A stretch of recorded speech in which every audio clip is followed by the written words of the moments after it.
And we are not sent you, but to the mercy to the whole worlds, to whole mankind, to the whole worlds. Not just to mankind, but even to the animals, even to the environment, even to the universe. He is the mercy to everyone, sent by Allah subhanahu wa ta'ala. So when he migrated to Medina, they built the masjid, and they were living there, and there was a time, then the Quraysh in Makkah, they want to sell all their properties, all their wealth, and they wanted to sell it in Sham. So they will be very poor because they left all their valuables. So they were allowed to defend, so they go out in Medina in the Badr, and they want to fight against them to get their valuables. But the valuables go in a different way. Abu Sufyan, the leader, and the army that they faced, 1,000 army from Makkah against 313, included Prophet Muhammad, the believers. 313 versus 1,000. And he was the army general for that war, for that battle. And he won the war very anonymously, 100% victory. And they got the 70 prisoners from the Quraysh. And those 70 prisoners, when they chained them, he said, do not chain them. Leave them open and feed them what you feed and clothe them what you clothe. So he commanded to his companions that not to chain them, but to feed them what you are eating and to clothe them what you are clothing. And then he gave them the amnesty. What is amnesty? That if any of the prisoner of the war will teach 10 believers, 10 Muslims how to read and write, he's a free. If any of the prisoner of war from Quraysh, from the Mushrikeen, if he teach how to read and write to the 10 believers, 10 Muslims, then he's going to be free. He's going to go back to Makkah. So he gave the amnesty.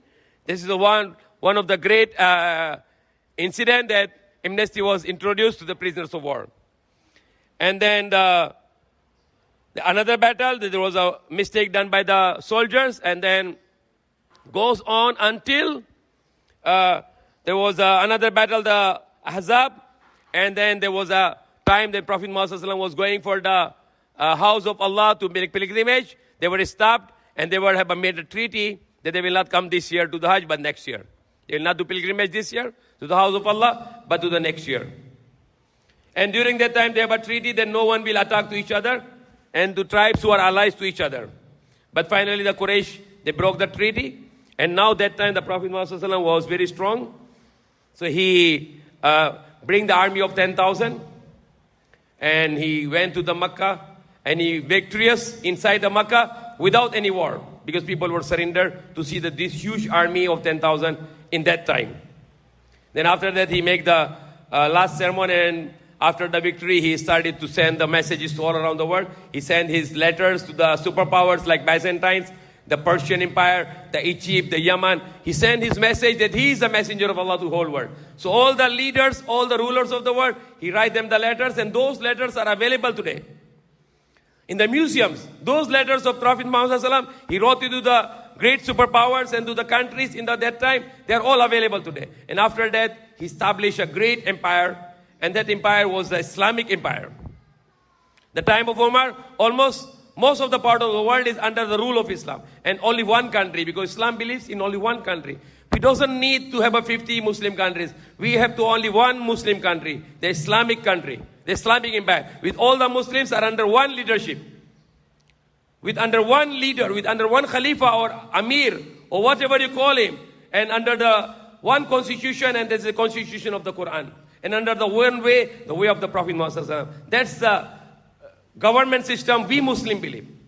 We are destroyed today because we are divided. And we are divided, and we are implementing the laws against the law of Islam. All the Muslim countries, they are dealing in riba, the interest, which is like making the war with Allah and His Messenger.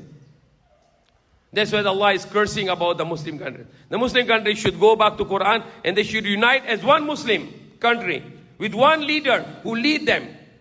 And then that will be the time the Muslim will be very strong. Then after the last Hajj, the Prophet ﷺ went back, and then he was taken the soul by angel Jibreel, and he left, and people were crying, and they were sad, and that was a great disaster for them and for the whole of humanity. So may Allah give us more knowledge about His life, to give us the tawfiq that we follow His life in our remaining life in this world.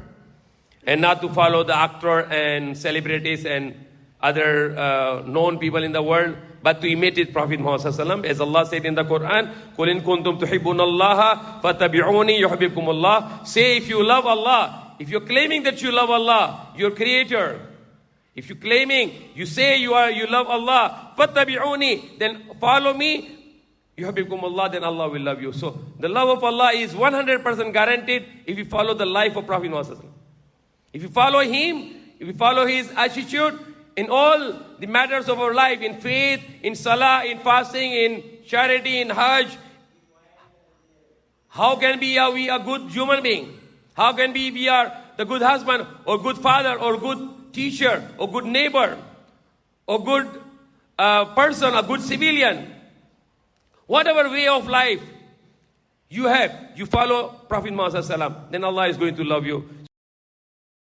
Thank you for watching, and please don't forget to share, like, subscribe, and comment.